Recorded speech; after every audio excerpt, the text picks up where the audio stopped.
মাসিক তাফসিরুল কোরআন মাহফিলে উপস্থিত হওয়ার তৌফিক দান করেছেন। এজন্য অন্তর থেকে শুকরিয়া তান বলি আলহামদুলিল্লাহ। আজ আমরা তাফসির করব সূরাতুল ফাতিহা পর্ব 1। সূরাতুল ফাতিহার পূর্বে আমরা আউযু বিল্লাহ এর তাফসির করেছি এবং বিসমিল্লাহ এর তাফসির করেছি। সূরাতুল ফাতিহার আয়াত সংখ্যা মোট 60টি, শব্দ আছে 25টি, অক্ষর আছে 113টি। সূরাখানা মক্কায় অবতীর্ণ হয়েছে এবং কোরআনুল কারীমের পূর্ণাঙ্গ সূরা হিসেবে সর্বপ্রথম সূরাতুল ফাতিহা অবতীর্ণ হয়েছে। সূরা ফাতিহার আগে পূর্ণাঙ্গ কোনো সূরা নাজিল হয়নি। সূরা আলাক, সূরা মুদ্দাসির আরও একটি সূরার অল্প কিছু আয়াত নাজিল হয়েছে, কিন্তু পূর্ণাঙ্গ সূরা হিসেবে একাত্রে সূরাতুল ফাতিহা সর্বপ্রথম নাজিল হয়। আল বিদায়া ওয়ান নিহায়া নামক কিতাবে আল্লামা ইবনে কাসির রাহমাতুল্লাহ আলাইহি লেখেন, ইবলিস শয়তান 4 বার কান্নাকাটি করেছে। রান্না ইবলিস আরবা রান্নাত, 4 বার কান্নাকাটি করেছে। হিনা লুইনা, হিনা উহবিতা, হিনা বুইতা মুহাম্মদ সাল্লাল্লাহু আলাইহি ওয়াসাল্লাম ওয়া হিনা উনজিলাল ফাতিহা। যখন ইবলিস শয়তান অভিশপ্ত হয়েছে তখন কান্না করেছে। যখন ইবলিস শয়তান জান্নাত থেকে বিতাড়িত হয়েছে তখন কান্না করেছে। যখন পেয়ারা নবী সাল্লাল্লাহু আলাইহি ওয়াসাল্লাম পৃথিবীতে আগমন করেছে তখন কান্না করেছে। আর যখন সূরাতুল ফাতিহা অবতীর্ণ হয়েছে তখন ইবলিস শয়তান কান্না করেছে। এই আক্ষেপে, এই আফসোসে, হায় এখন তো মানুষের আলোকবর্তিকা এসে গেছে, আমি এদেরকে গোমরাহ করলে এই আলোকবর্তিকার আলোতে তারা গোমরাহি থেকে বেরিয়ে যাবে, এই আক্ষেপে দুষ্ট ইবলিস কান্না করেছিল। এই সূরাতুল ফাতিহা সেই সূরা। আমরা ইবলিসকে কান্না করাতেই চাই এবং সূরাতুল ফাতিহা পাঠ করব, আমল করব, আমল করে করে ইবলিসকে আরো কান্না করাবো আর বলবো, ইবলিস তুই জনমের মতো কাঁদতে থাক, আমরা তোর কান্না দেখে খুশি হতে চাই। আল্লাহ রাব্বুল আলামিন এই আমাদের জন্য হেদায়েতের আলোকবর্তিকা হিসেবে সূরাতুল ফাতিহা নাজিল করেছেন। সূরাতুল ফাতিহার নামকরণ করা হয়েছে এর অর্থের প্রতি দৃষ্টি নিক্ষেপ করেই। অনেকগুলো নাম সূরাতুল ফাতিহার, সবগুলোর আলোচনা করব না। তাফসীরে ইবনে কাসির অনেকগুলো নাম আছে, যেমন এখানে ফাতিহাতুল কিতাব একটি নাম আছে, উম্মুল কিতাব আরেকটি নাম, আশ-শিফা আরেকটি নাম, আল ওয়াফিয়া, আল কাফিয়া, আসাসুল কোরআন, আল হামদ, আর রুকিয়া। এই নামগুলো প্রত্যেকটা নামের সাথে তাৎপর্য রয়েছে। ফাতিহাতুল কিতাব কেন নামকরণ করা হয়েছে? এই সূরার নাম ফাতিহাতুল কিতাব এই জন্যই নামকরণ করা হয়েছে যে কোরআনুল কারীম খুললেই শুরুতেই সূরাতুল ফাতিহা এবং কোরআন তেলাওয়াতের শুরুতেই সূরাতুল ফাতিহা। কোরআনের ভূমিকা এই সূরা, এই জন্য এটার নাম সূরাতুল ফাতিহা। দ্বিতীয়ত, যখন আমরা নামাজ পড়ি তো নামাজ শুরু করি সূরা ফাতিহা দিয়ে। প্রত্যেক রাকাতে সূরা ফাতিহা পড়া লাগে। সূরাতুল ফাতিহা দিয়েই আমাদের নামাজ শুরু হয়। এজন্য এই সূরার নাম ফাতিহাতুল কিতাব। ফাতিহা শব্দের অর্থই ভূমিকা, শুরু, প্রারম্ভিকা ইত্যাদি। এই সূরার নাম উম্মুল কিতাব। উম্মুল অর্থ মূল, মা, সার নির্যাস, মগজ ইত্যাদি। উম্মুল কিতাবের তাৎপর্য কি? এই সূরা পুরা কোরআনুল কারীমে আল্লাহ তাআলা যা কিছু বয়ান করেছেন, যা কিছু নাজিল করেছেন সব কিছুর সার নির্যাস মূল সূরা ফাতিহার মধ্যে আল্লাহ তাআলা আলোচনা করেছেন। এই জন্য এই সূরাকে উম্মুল কিতাব বলা হয়, কিংবা আসাসুল কোরআন বলা হয়, কিংবা সরাসরি এটাকে কোরআনুল আযীম বলা হয়। দেখুন হাদিসে রয়েছে, রাওয়াল ইমাম আহমদ আন আবি হুরায়রা রাদিয়াল্লাহু আনহু আনিন নবী সাল্লাল্লাহু আলাইহি ওয়াসাল্লাম, মুসনাদে আহমদ ইমাম আহমদ বিন হাম্বল রাহমাতুল্লাহি আলাইহি হযরত আবু হুরায়রা রাদিয়াল্লাহু তাআলা আনহু থেকে হাদিস বয়ান করছেন। পিয়ারা নবী সাল্লাল্লাহু আলাইহি ওয়াসাল্লাম বয়ান করতেছেন, ক্বালা ফি উম্মুল কোরআন হিয়া উম্মুল কোরআন, এই সূরাতুল ফাতিহা এটা হলো উম্মুল কোরআন, কোরআনের মূল, কোরআনের ভিত্তি। وهي السبع المثاني وهي القرآن العظيم, এই উম্মুল কোরআন মানে হলো ওয়াহিয়াল কোরআনুল আযীম। সূরা ফাতিহাটাই পুরা কোরআন। এক কথায় আল্লাহ তাআলা পুরা কোরআনে যা কিছু বুঝিয়েছেন সূরা ফাতিহায় সংক্ষেপে সব বয়ান করে দিয়েছেন। এই জন্য এই গোটা সূরাতুল ফাতিহাটাকেই কোরআন বলে আখ্যায়িত করা হয়, উম্মুল কিতাব বা উম্মুল কোরআন বলে আখ্যায়িত করা হয়। কি আছে আলোচ্য বিষয় কি এই সূরার? মোট 10টি আলোচ্য বিষয়। কয়টি? খুব সংক্ষেপে আমি বলবো, মোট 10টি আলোচ্য বিষয় এই সূরার। আর ওই 10টি আলোচ্য বিষয় গোটা কোরআনের আলোচ্য বিষয়। দেখুন এই সূরার আলোচ্য বিষয়ের মধ্যে প্রথম আলোচ্য বিষয় হলো হামদ, প্রশংসা, মহান রবের প্রশংসা। 2 নম্বর তাওহীদ ফি যাত, আল্লাহ তাআলার সত্তাগত তাওহীদের আলোচনা। তাওহীদ ফি সিফাত, 3 নম্বর আল্লাহ তাআলার গুণগত তাওহীদের আলোচনা। 4 নম্বর তাওহীদুর রুবুবিয়্যাহ, আল্লাহ তাআলা লালন পালন কর্তা রব হিসেবে যেই তাওহীদে বিশ্বাসী হব আমরা, এই তাওহীদের আলোচনা। 5 নম্বর তাওহীদুল উলূহিয়্যাহ, একমাত্র আল্লাহ তাআলাই ইবাদতের উপযুক্ত, তাকেই ইবাদত করতে হবে, তাকেই সিজদা করতে হবে, এই তাওহীদুল উলূহিয়্যা এর আলোচনা এই সূরা ফাতিহায় রয়েছে, আলোচ্য বিষয়। 6 নম্বর আল ঈমান বিল আখিরাহ, আখিরাতের প্রতি বিশ্বাস স্থাপনের আলোচনা এই সূরার মধ্যে রয়েছে, যেটা অত্যন্ত গুরুত্বপূর্ণ। 7 নম্বর আল ইবাদাত, একজন বান্দা ইবাদত করবে, ইবাদতের মুলাখাস আলোচ্য বিষয় হিসেবে এই সূরায় রয়েছে। 8 নম্বর আল আখলাকিয়াত, একজন ইমানদারের, একজন মানুষের আখলাক চরিত্র কেমন হবে, খুব সংক্ষেপে এই সূরার মধ্যে আলোচনা রয়েছে।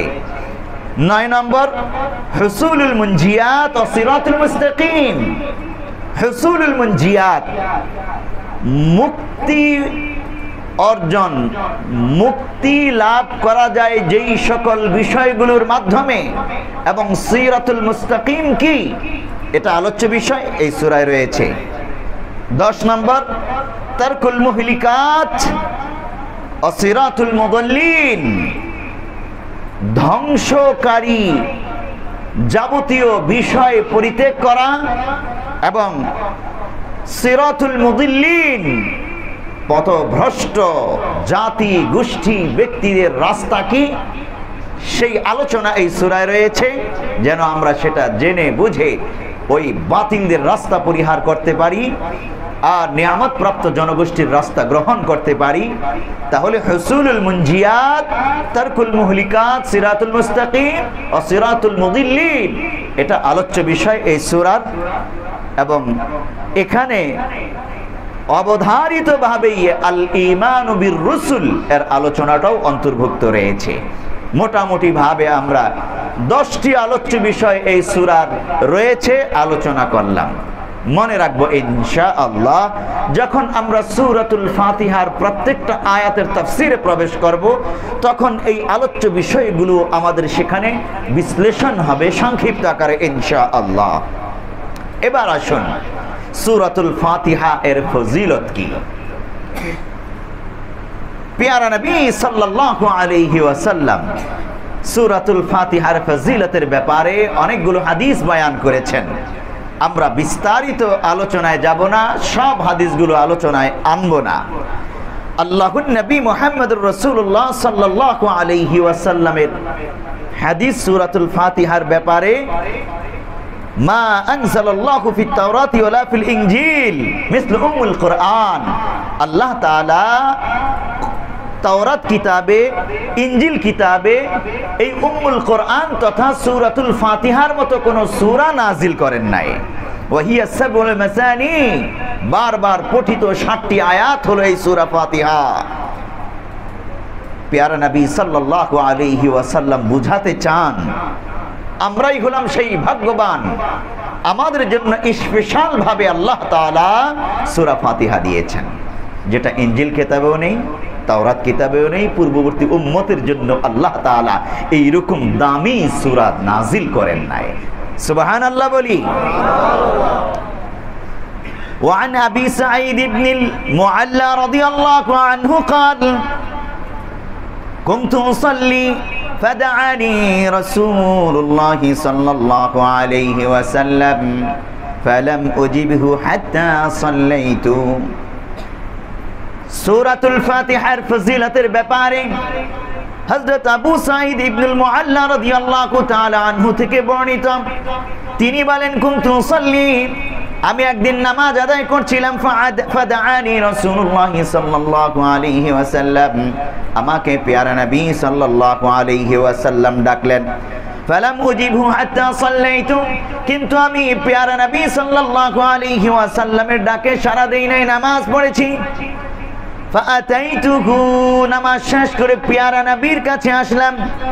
ফাকালা মা মানআকা আন তাতিয়ানি, আমাকে প্যারা নবী বললেন, তোমাকে আমি ডাকলাম, আমার কাছে আসতে তোমাকে কে বারণ করেছে, কেন তুমি ডাকে সাড়া দিলা না? ক্বালা কুলতু ইয়া রাসূলুল্লাহ ইন্নী কুনতু উসাল্লি। সাহাবী বলতেছেন, হযরত আবু সাঈদ ইবনুল মুআল্লা রাদিয়াল্লাহু তাআলা আনহু বলছেন, ইয়া রাসূলুল্লাহ, আমি তো নামাজ পড়ছিলাম, কি করে আপনার ডাকে সাড়া দিব? ক্বালা আলাম ইয়াকুলিল্লাহু তাআলা ইয়া আইয়ুহাল্লাযীনা আমানু ইসতাজীবু লিল্লাহি ওয়া লির-রাসূলি ইযা দাআকুম লিমা ইউহয়িকুম। আল্লাহ তাআলা কি বলেন নাই এই কথা যে হে ঈমানদাররা, যখন আল্লাহ তাআলা এবং রাসূল তোমাদেরকে ডাক দেয়, তোমরা আল্লাহ ও আল্লাহর রাসূলের ডাকে সাড়া দাও। লিমা ইউহয়িকুম, এই আল্লাহ ও আল্লাহর রাসূলের ডাকে সাড়া দেওয়াই তোমাদের জন্য জীবন, তোমাদেরকে জীবন দেবে, প্রকৃত জীবনের স্বাদ তোমরা পাবা। আল্লাহ তাআলা যখনই ডাক দিবেন, আল্লাহ করে নবী যখনই ডাক দিবে, যে অবস্থায় তুমি থাকো, আল্লাহ করে ডাকে, আল্লাহ করে নবীর ডাকে সাড়া দিবা।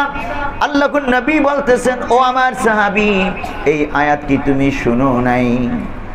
ثم قال لأعلمنك أعظم سورة في القرآن قبل أن تخرج من المسجد।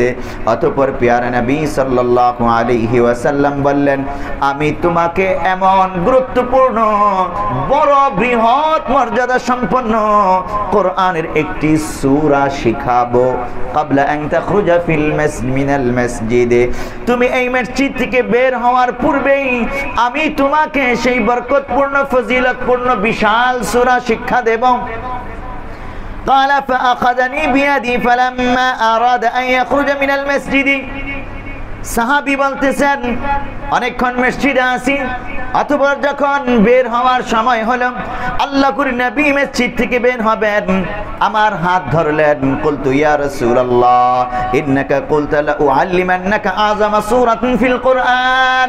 ইয়া রাসূলুল্লাহ, আপনি তো বলেছিলেন তোমাকে কোরআনের মহান মর্যাদা সম্পন্ন একটি সূরা শিক্ষা দেব। قال نعم, আল্লাহর নবী বললেন, হ্যাঁ বলেছি। قال الحمد لله رب العالمين।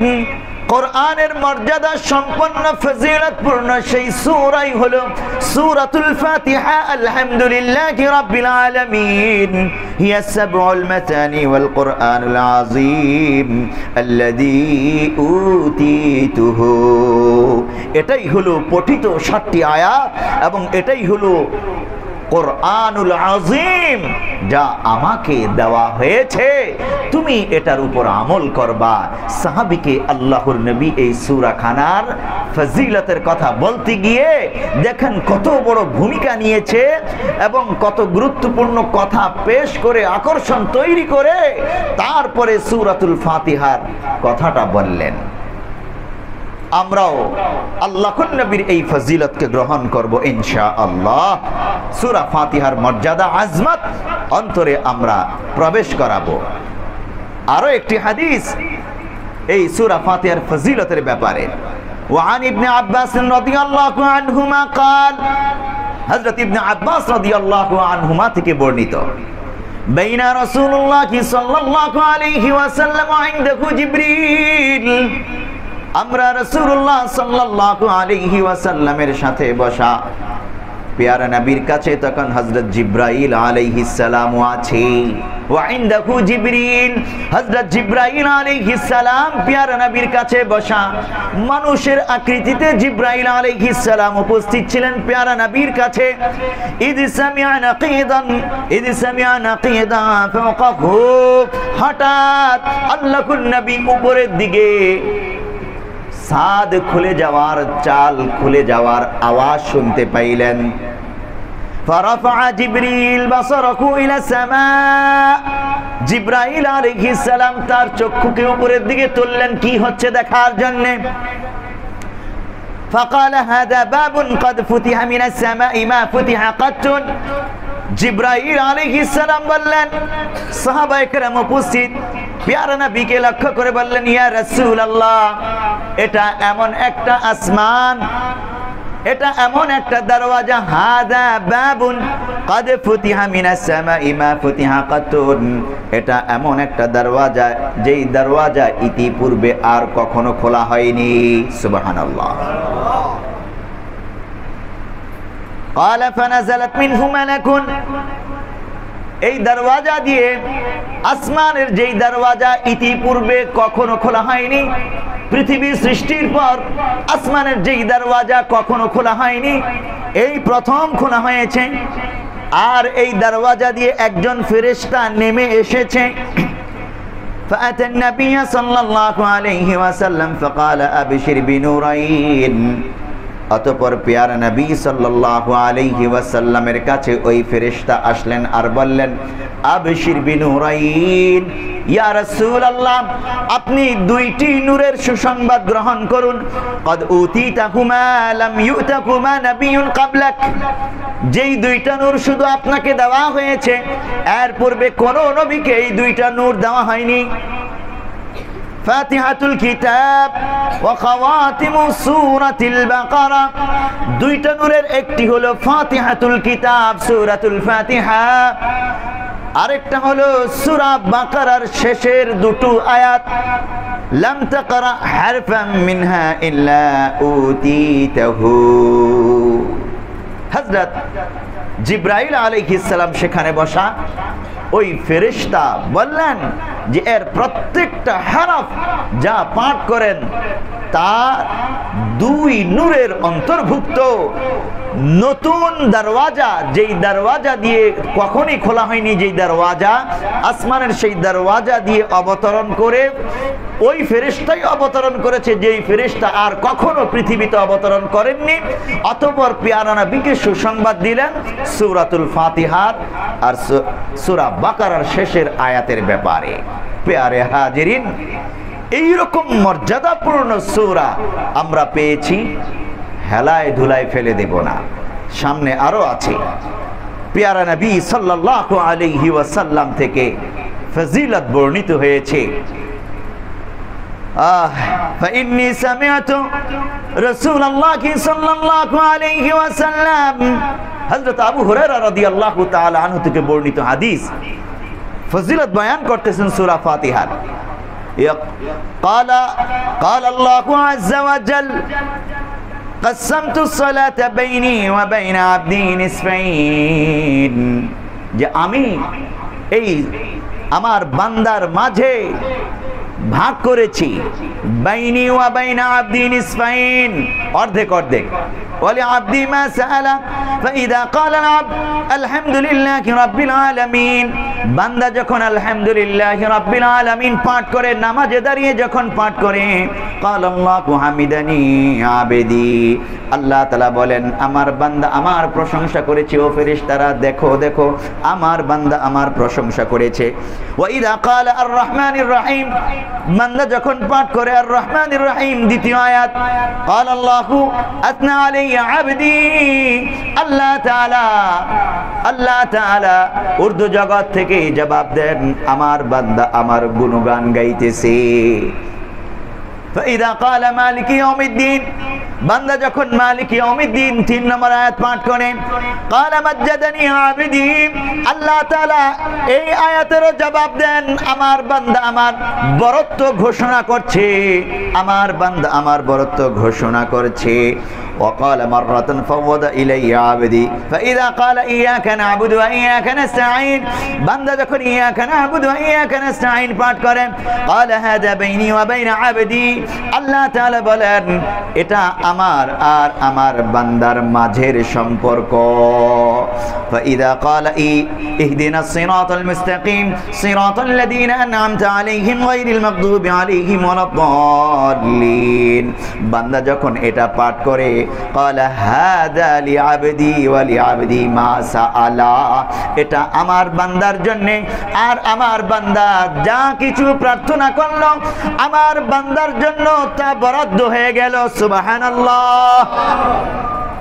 এভাবে প্যারা নবী বলছেন হাদিসে কুদসি সূরা ফাতিহার ফজিলত, প্রত্যেকটা আয়াত যখন বান্দা নামাজে তিলাওয়াত করে তো আল্লাহ তাআলা প্রত্যেকটা আয়াত তেলাওয়াত শেষ করার সাথে সাথে জবাব দান করেন উর্দু জগৎ থেকে। বান্দার প্রত্যেকটা আয়াতের তেলাওয়াতের সাথে আল্লাহ তাআলা জবাব দান করেন আর সমস্ত ফেরেশতারা এর প্রত্যক্ষদর্শী হয়। বান্দা যখন নামাজে দাঁড়ায় আর এইভাবে পড়তে থাকে সূরা ফাতিহা, সরাসরি আল্লাহর সাথে বান্দার একটা সম্পর্ক স্থাপন হয়ে যায়। এই সম্পর্ক স্থাপন হওয়ার কারণে এই বান্দা এই পৃথিবীর শ্রেষ্ঠ প্রাণী বা আশরাফুল মাখলুকাতে পরিণত হয়ে যায়। আশরাফুল মাখলুকাত যখন বান্দা হয়ে যায় তো এই বান্দার জন্যই খুশখবরি, বান্দা মৃত্যুবরণ করার সাথে সাথে জান্নাতে গিয়ে মহান আল্লাহ তাআলার দিদার নসিব করবে। প্যারে হাজিরিন, আলহামদুলিল্লাহ আমরা সেই সূরাতুল ফাতিহা আমাদের সবার মুখস্থ আছে না? আলহামদুলিল্লাহ সবার মুখস্থ আছে। সূরাতুল ফাতিহার আরো একটা নাম আছে আর রুকিয়া। দেখুন হাদিসের মধ্যে সূরা ফাতিহার ফজিলত বয়ান করতে গিয়ে আল্লামা ইবনে কাসির রাহমাতুল্লাহি আলাইহি এই হাদিসটি এনেছেন। ওয়ান আবি সাঈদ আল খুদরি রাদিয়াল্লাহু আনহু قال كنا في مسير لنا فنزلنا فجاء جارية فقالت إن سيد الحي سليم। হাদিসটার সংক্ষিপ্ত অনুবাদ আমি ব্যক্ত করছি। হযরত আবু সাঈদ খুদরি রাদিয়াল্লাহু তাআলা আনহু বলতেছেন, আমরা একটা সফরের মধ্যে ছিলাম, এক জায়গায় বেরিয়েছি, ভ্রমণে বেরিয়েছি। তো এমন সময় রাস্তাতে পথিমধ্যে এক জারিয়া, এক বালিকা এসে বলল যে আমাদের সর্দার এরকম অসুস্থ হয়ে পড়েছে, কোন একটা ভয়ঙ্কর অসুস্থতায় আক্রান্ত হয়ে পড়েছে। সেটা সাপে কাটা রোগী হতে পারে বা অন্য কোনো রোগী হতে পারে। আরেকটা হাদিসে আছে যে একজনকে সাপে কেটেছে, একাধিক বর্ণনা আছে। তো বলল যে তাকে সুস্থ করে দেওয়া যায় কিনা, তোমরা কি রুকিয়া পারো, তোমরা কি এরকম ফু দিতে পারো, চিকিৎসা করতে পারো? সাহাবায়ে কেরাম বলছেন না আমরা তো এগুলো পারি না। তো সাহাবীদের মধ্যে একজন দাঁড়ালো আর বলল আমি চিকিৎসা করব।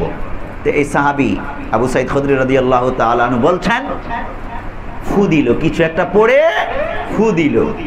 ফু দেওয়ার কিছুক্ষণের মধ্যেই ওই ব্যক্তি সুস্থ হয়ে যায়। সুবহানাল্লাহ। সূরাতুল ফাতিহা পাঠ করে এই সাহাবীর অন্তরে এই বিশ্বাস ছিল আল্লাহর কোরআনের মর্যাদাপূর্ণ সূরা হলো সূরা ফাতিহা। পিয়ারা নবীর কাছ থেকে আমরা শুনেছি, আর এটা পড়ে ফু দিলে নিশ্চয়ই কিছু একটা ফলাফল পাওয়া যাবে।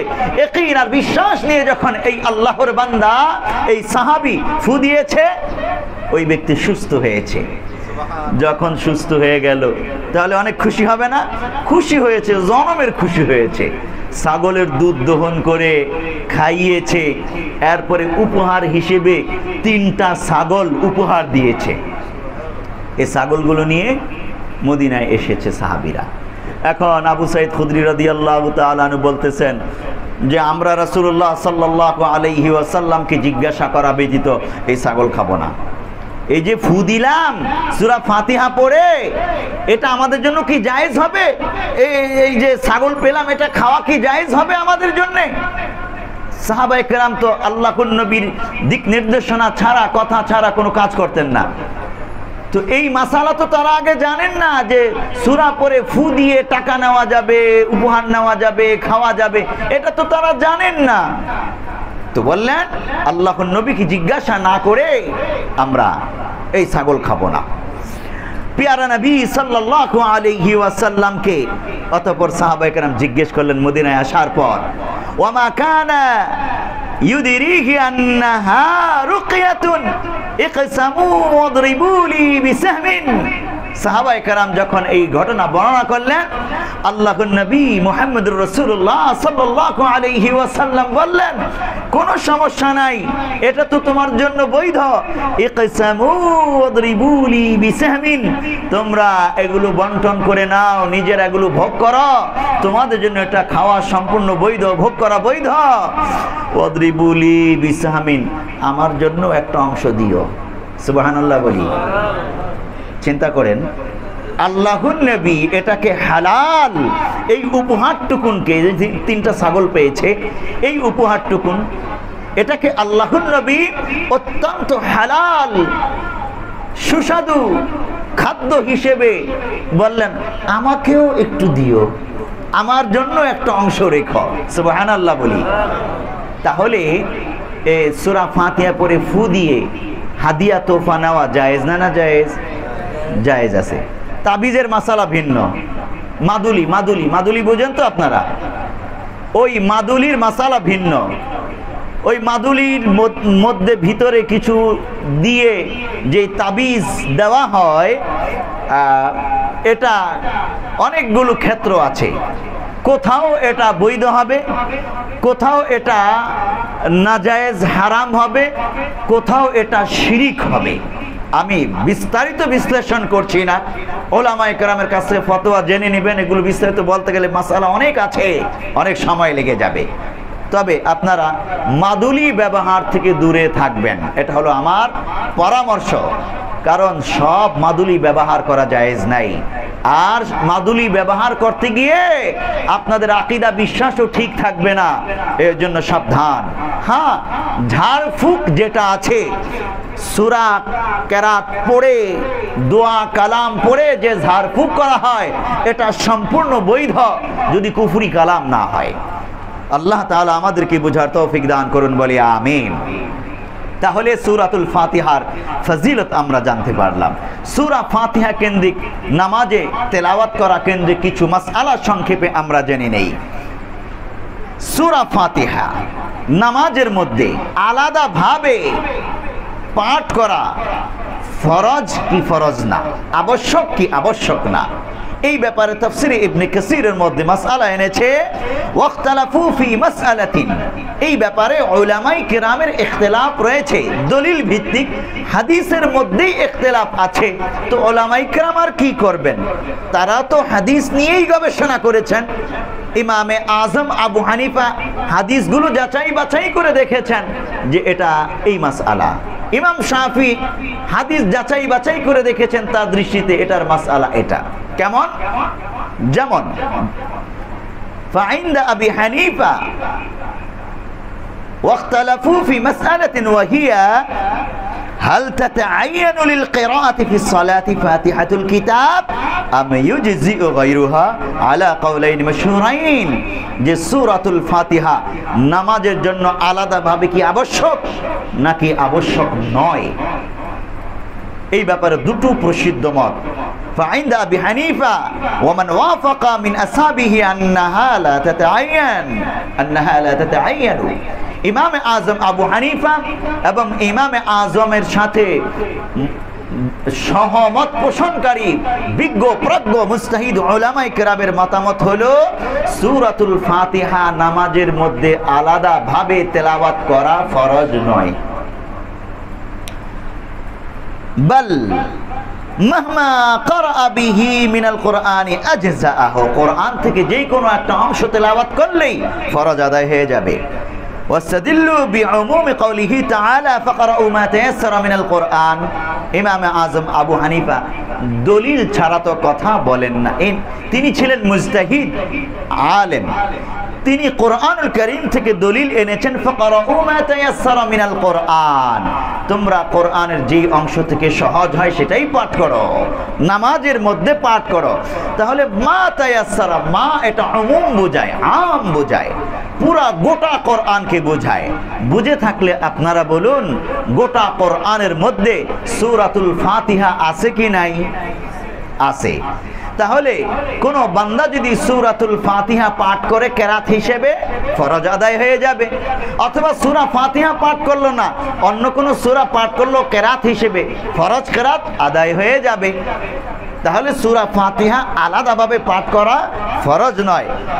হাদিস আছে ওয়া বিমা সাবাতা ফিস সাহিহাইন মিন হাদিসিল মাসিহ সালাতাহু ওয়া ফি আন্না নবী সাল্লাল্লাহু আলাইহি ওয়াসাল্লাম قال له اذا قمت الى الصلاه فكبر ثم اقرا ما تيسر معك من القران, যখন তুমি নামাজে দাঁড়াবে ফাকাব্বির তাকবীর বলো, ثم اقرا ما تيسر من القران, অতঃপর কোরআন থেকে তোমার জন্য যা সহজ, যেই অংশ পাঠ করা তোমার সহজ ওটাই পাঠ করো।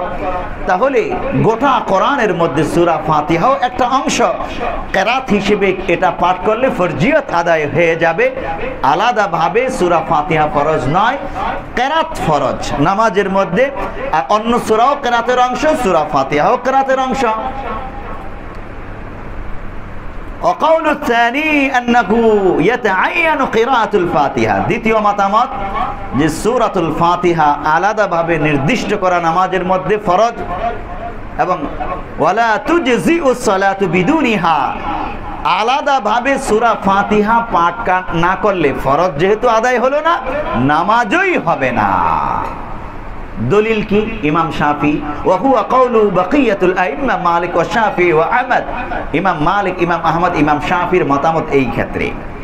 ওয়াহতাজ্জু বিহাদাল হাদিস ফাহিয়া খিদাজুন, একটি বড় হাদিস আছে যেখানে খিদাজ শব্দ আছে, অর্থাৎ সূরা ফাতিহা তোমরা নামাজে পাঠ করো অন্যথায় নামাজ পূর্ণ হবে না, গায়রু তামাম উল্লেখ আছে।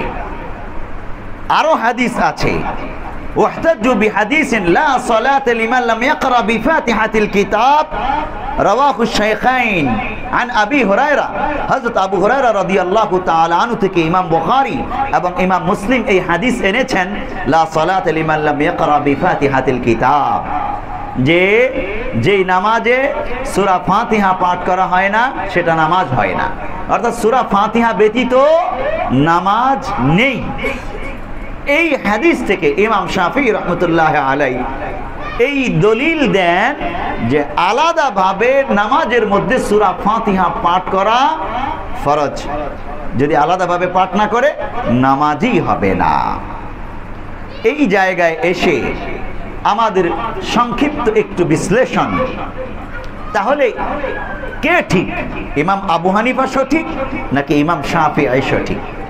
দুইজনই সঠিক, তাদের দলিলের ভিত্তিতে দুইজনই সঠিক।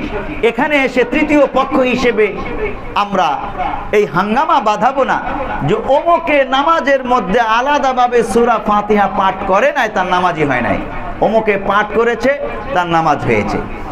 এখানে ইমামে আজম আবু হানিফা রহমতুল্লাহ আলাইহি ওই হাদিসগুলো যেখানে আছে লা সালাতা লাম ইয়াকরা লিমান লাম ইয়াকরা বিফাতিহাতিল কিতাব, সূরা ফাতিহা পাঠ করা ব্যতীত নামাজ হয় না, এই হাদিস থেকে ইমামে আজম আবু হানিফা এই দলিল গ্রহণ করেছেন যে আলাদাভাবে সূরা ফাতিহা নামাজে পাঠ করা ফরজ নয়, তবে এই হাদিসের আলোকে সূরা ফাতিহা আলাদাভাবে পাঠ করা ওয়াজিব। কেরাত পাঠ করা ফরজ, কোরআনের যে কোনো জায়গা থেকে কেরাত পড়লেই ফরজ আদায় হয়ে যাবে। সূরা ফাতিহাও কেরাতের অংশ হিসেবে কেউ যদি পড়ে ফরজ আদায় হয়ে যাবে। আর আলাদাভাবে সূরা ফাতিহা পাঠ করা ওয়াজিব। কেউ যদি সূরা ফাতিহা পাঠ না করে তার ফরজ তরক হবে না, ওয়াজিব তরক হবে।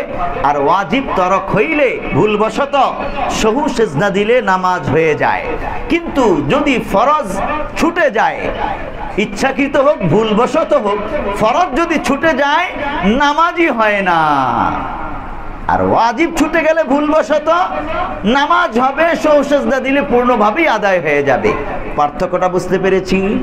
ইমাম শাফির মতামত অনুযায়ী সূরা ফাতিহা ভুলবশত ছুটুক, ইচ্ছা করে ছুটে যাক, নামাজই হবে না। ইমাম আবু হানিফার মতামত সূরা ফাতিহা ভুলবশত ছুটে গেলে নামাজ হয়ে যাবে সহু সিজদা দিলে, যেহেতু এটা ওয়াজিব। মাসআলা বুঝতে পেরেছি? ওলামায়ে কেরাম সহজেই বুঝে গেছেন। আমাদের সাধারণ আওয়াম পাবলিকের জন্য বোঝা একটু সময়ের ব্যাপার। এটা গেল একটা মাসআলা। দ্বিতীয় আরেকটা মাসআলা, হাল তাজিবু কিরাআতুল ফাতিহা আলাল মামুম? আলাল মামুম, যারা ইমামের পিছনে মুক্তাদি, তাদের জন্য সূরা ফাতিহা পাঠ করা কি ওয়াজিব? এটা আরেকটা মাসআলা। ফিহি সালাসাতু আকওয়াল লিল উলামা, উলামায়ে কেরামের তিনটি মতামত আছে এই জায়গায়। কয়টা? তিনটা। সংক্ষেপে শুনে নেই, যেহেতু এই জায়গায় এসে অনেক হাঙ্গামা বাংলাদেশে আহলে হাদিস ভাইয়েরা বিশাল হাঙ্গামা বাঁধিয়ে দেয়, আরে হানাফিদের নামাজই হয় না, এরা মুক্তাদি যারা আছে ইমামের পিছনে নামাজ পড়ে এরা সূরা ফাতিহা পড়ে না, এদের নামাজই হয় না, সারা জিন্দেগির নামাজ বরবাদ বলে দিল, ফতোয়া দিয়ে দিল। তাহলে এটা একটা বিভ্রান্তি অনেক মুসল্লির মধ্যে চলে এসেছে। এই জায়গায় মাসআলা কি, হাদিস কি, দলিল কি, সংক্ষেপে আমরা শুনে নেই। আহাদুহা আন্নাহু তাজিবু আলাইহি কিরাআতুহা কামা তাজিবু আলাল ইমাম লিউমুমিল আহাদিসিল মুতাকাদ্দিমা। একটি মতামত হলো যে নামাজের মধ্যে মুক্তাদিদের জন্য সূরা ফাতিহা পাঠ করা ওয়াজিব, যেমনি করে ইমামের জন্য সূরা ফাতিহা পাঠ করা ওয়াজিব। দলিল কি? পূর্ববর্তী ওই হাদিস লা সালাতা লিমান লাম ইয়াকরা বিফাতিহাতিল কিতাব।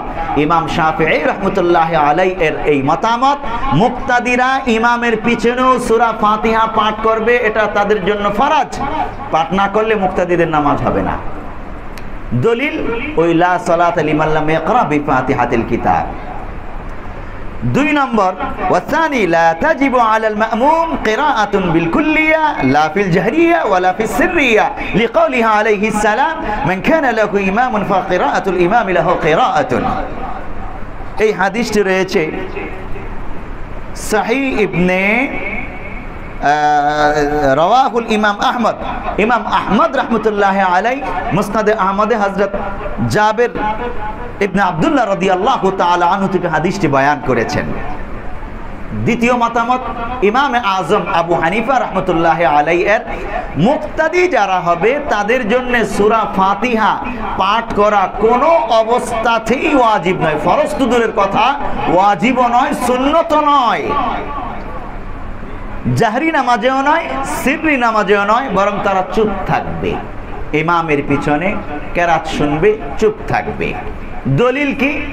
এখানে অনেকগুলো দলিল আছে, দুটো দলিল আমরা শুনে নিই। একটি হলো সরাসরি পিয়ারা নবীর হাদিস হযরত জাবির ইবনে আব্দুল্লাহ রাদিয়াল্লাহু তাআলা আনহু থেকে, মান কানা লাহু ইমামুন ফাকিরাআতুল ইমামি লাহু কিরাআতুন, যেই ব্যক্তির ইমাম আছে ইমামের কিরাতুই তার কিরাত। অর্থাৎ মুক্তাদি হয়ে কেউ নামাজ পড়লে আলাদাভাবে তার কিরাত পড়া লাগবে না, সূরা ফাতিহা পড়া লাগবে না, ইমাম সাহেব যেটা পড়তেছেন সেটাই তার জন্য কিরাত বলে গণ্য হবে, যেহেতু সে ইক্তাদাইতু বিহাজাল ইমাম বলেছে।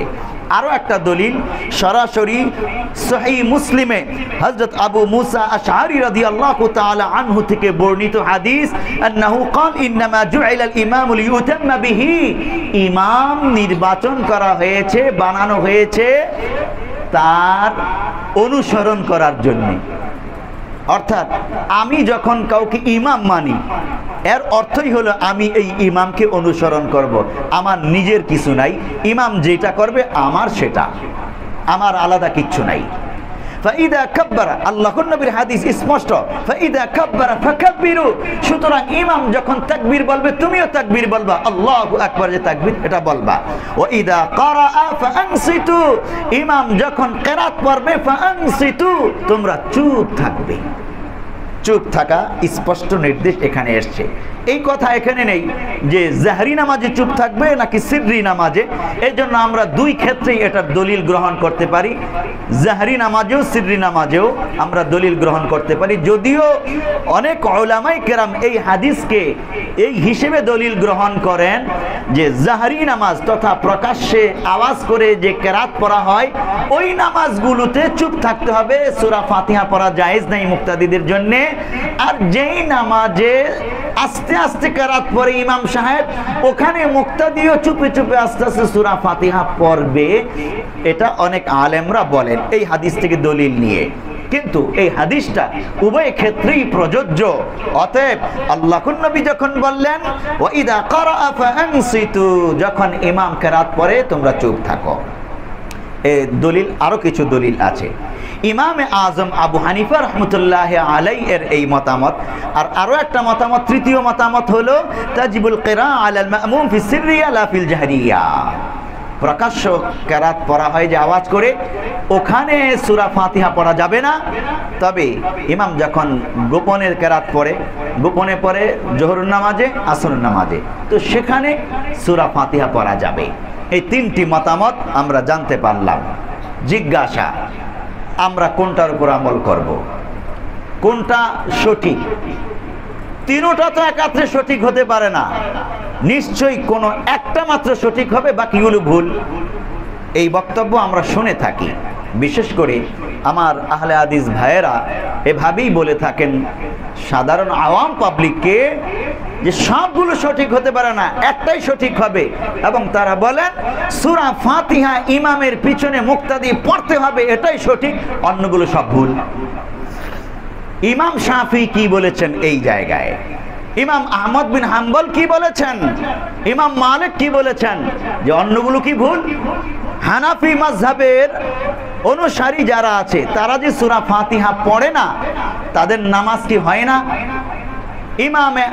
ইমাম মালিক, ইমাম শাফি, ইমাম আহমদ বিন হাম্বল সকলের বক্তব্য যে ইমাম আজম আবু হানিফা যেই দলিল হাদিস থেকে দিয়েছেন, ওই দলিলের ভিত্তিতে এটার অনুসরণ যারা করতেছে তাদের নামাজ হয়ে যাবে পরিপূর্ণভাবেই। তাহলে ইমাম শাফি বলতেছেন মুক্তাদির জন্য নামাজের মধ্যে সূরা ফাতিহা আলাদাভাবে পড়া ফরজ, অথচ হানাফি মাযহাবের অনুসারী যারা এরা তো সূরা ফাতিহা পড়ে না, ফরজ তারা করলো, তাহলে তো তাদের নামাজ হওয়ার কথা না। কিন্তু তাদের বক্তব্য, ইমামদের বক্তব্য সবার নামাজ হবে এবং তারা জান্নাতি হবে, ইবাদত কবুল হবে। এখন ইমাম আবু হানিফা রাহমাতুল্লাহি আলাইহি এর বক্তব্য কি? ইমাম শাফির অনুসারীরা সূরা ফাতিহা নামাজের মধ্যে পড়তেছে মুক্তাদি যারা, অথচ পড়া জরুরি না, সুন্নত না, আর এটা ফরজ মনে করে পড়তেছে, তাহলে কি তাদের নামাজ বাতিল? না। ইমাম আবু হানিফার সুস্পষ্ট বক্তব্য, উলামায়ে কেরামের বক্তব্য, শাফি মাযহাবের এবং যারা মুখালিফ আছে সকলের নামাজ হয়ে যাবে, পরিপূর্ণভাবেই হয়ে যাবে, নামাজ বাতিল নাই। কেন বাতিল নাই? আল্লাহর নবীর হাদিস আছে, সুস্পষ্ট হাদিস। যখন গবেষক, বিজ্ঞ, প্রাজ্ঞ ব্যক্তি, আলেম গবেষণা করে দলিল ভিত্তিক কোন একটা সিদ্ধান্ত উপনীত হয়, এটা যদি সঠিক হয় 2টি সওয়াব পাবে, যদি ভুল হয় 1টি সওয়াব পাবে, সওয়াব থেকে মাহরুম হবে না। তাহলে দলিলের ভিত্তিতে, যেহেতু হাদিস আছে, এই হাদিসের ভিত্তিতেই মতামত 2টি এসছে অথবা 3টি এসছে। সুতরাং দলিলের ভিত্তিতে যোগ্য ব্যক্তিরা গবেষণা করে যখন একটা মতামত দিল, ওই মতামতটা যদি কোনো কারণে ভুলও হয়, ওটার উপর কেউ আমল করলে সওয়াব পাবে এবং জান্নাতিও হবে সে। এই জায়গায় এসেই ফিতনা। আমার বর্তমান যুগের কিছু ভাই আহলে হাদিস মাযহাবের ভাইরা এখানেই এসে ভিন্ন মত পোষণ করতেছেন। 4 মাযহাবের উলামায়ে কেরাম যেই জায়গায় ঐক্যমত পোষণ করলেন রাসূলের হাদিসের ভিত্তিতে, সেখানে এসে আমাদের এই ভাইয়েরা বলে দিলেন যারা সূরা ফাতিহা মুক্তাদিরা ইমামের পিছনে পড়ে না, তাদের নামাজই হয় নাই, এতদিন সব বাতিল। আমরা হাদিসের আলোকেই বলবো আমার এই ভাইদের বক্তব্যটাই বাতিল, সঠিক নয়। অতএব সঠিক বক্তব্যের মধ্যে আসি। ইমাম শাফি যেই বক্তব্য দিয়েছেন, ইমাম আবু হানিফা যেই বক্তব্য দিয়েছেন, ইমাম শাফি তো বলেন ফরজ মুক্তাদিদের জন্য সূরা ফাতিহা পড়া ইমামের পিছনে, কিন্তু হানাফি মাযহাবের মুক্তাদিরা পড়ে না, তাদের নামাজকে তিনি বাতিল বলেন নাই। আমরা কেন বাতিল বলতেছি? তাহলে আমরা ভুলের মধ্যে আছি। আল্লাহর নবীর হাদিস আছে স্পষ্ট, সেটার বিপরীত মুখালিফ বয়ান করছি। আমাদের আওয়াম পাবলিক যারা আছি, যখন এই কথাগুলো শুনি, হাই হাই হাদিসের মধ্যে আছে লা সালাতা লিমান লাম ইয়াকরা বিফাতিহাতিল কিতাব, বুখারীর হাদিস দেখিয়ে দিচ্ছে এই যে সূরা ফাতিহা যে পড়ে না তার নামাজ হয় না, সুতরাং তুমি পড়ে না তোমার নামাজ শেষ। অথচ এই হাদিসের মধ্যে এই কথা স্পষ্টভাবে সরাসরি উল্লেখই নাই যে এই কথাটা মুক্তাদির জন্য না। এখানে আল্লাহর নবী কোন হাদিসের মধ্যে মুক্তাদির জন্য সূরা ফাতিহা পড়তেই হবে এমন কোন হাদিস নাই। এটা তো ব্যাপক একটি হাদিস। এখানে না মুক্তাদির কথা বলা হয়েছে, না ইমামের কথা বলা হয়েছে, নামাজের কথা বলা হয়েছে। নামাজ পড়তে হলে সূরা ফাতিহা লাগবে, আর সূরা ফাতিহা ইমাম সাহেব তো পড়ছেনই, নামাজ ছাড়া তো সূরা ফাতিহা পড়ি না আমরা। ইমামের ফাতিহাটা আমাদের জন্য পড়া গণ্য, আল্লাহর নবীর হাদিস তো আছেই। সমস্যা কোথায়? কোনো সমস্যা দেখছি না। আর যারা পড়তেছে মুক্তাদি হয়ে সূরা ফাতিহা ইমামের পিছনে পড়ছে, তাদের নামাজও তো বাতিল হচ্ছে না, তাদেরটাও হয়ে যাইতেছে। সমস্যা কোথায়? কোনোই সমস্যা নাই। সমস্যা আমার বুঝের মধ্যে, আমার মানসিকতার মধ্যে, এবং হাদিসের বাহিরে গিয়ে ফিতনা বাঁধে এরকম একটা বক্তব্য দেওয়ার মধ্যে। আল্লাহ তাআলা আমাদেরকে বুঝার তৌফিক দান করুন, বলি আমিন। মাসআলা শেষ করার পর সূরা ফাতিহার প্রথম আয়াতে তাফসিরে আমরা প্রবেশ করতে চাই, এবং এই প্রথম আয়াতের তাফসিরটা বলেই আমাদের আলোচনার আজকের মতো সমাপ্তি টানবো ইনশাআল্লাহ। কি বয়ান করেছেন আল্লাহ তাআলা সূরা ফাতিহার প্রথম আয়াতে? আমরা সূরা ফাতিহার নামকরণ, প্রথমত এটা নাজিল হয়েছে কোথায়, কোন সূরার পরে নাজিল হয়েছে, কয়টি আয়াত আছে, কয়টি অক্ষর আছে, কয়টি শব্দ আছে শুনলাম। এরপরে দ্বিতীয় পর্যায়ে শুনলাম এই সূরার নামকরণ করা হয়েছে, কয়টা নাম আছে, আর এই নামগুলোর তাৎপর্য কি, ব্যাখ্যা বিশ্লেষণ কি। 3 নম্বরে আমরা শুনলাম এই সূরার আলোচ্য বিষয় কি। 4 নম্বরে আমরা শুনলাম এই সূরার ফজিলত কি। 5 নম্বরে আমরা শুনলাম এই সূরার মাসআলা কি, নামাজে তেলাওয়াতের মাসআলা কি।